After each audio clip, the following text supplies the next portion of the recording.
যখন কোরআন হাদিসে পড়ি গীবত করলে জাহান্নাম, অহংকার করলে জাহান্নাম, হিংসা করলে জাহান্নাম, আমার সঙ্গে সঙ্গে মনে হয় আমার বিশ্ববিদ্যালয়ের অমুক স্যার ও আগে জাহান্নামে যাবে, ওকে গীবত করে।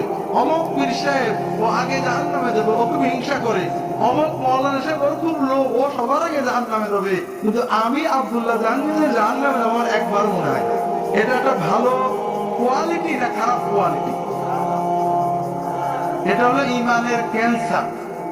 মুমিন অন্যের গুনার চিন্তা করবে না, অন্যের গুনার চিন্তা করেছেন তো করেছেন। কার দাড়ি ছোট, কার বউ বেপরদা করে, কে খারাপ করেছে, এই চিন্তা শয়তান একবার আপনার ঢুকাতে পারলে অমুক দল খারাপ, অমুক পীরের মুরিদ খারাপ, অমুক লোক খারাপ, অমুক গ্রামবাসী খারাপ, অমুকের দাড়ি ছোট, অমুকের বউ বেপরদা, অমুক একদম ভালো না, এই চিন্তা একবার শয়তান ঢুকালে আর শয়তানের আর চাকরি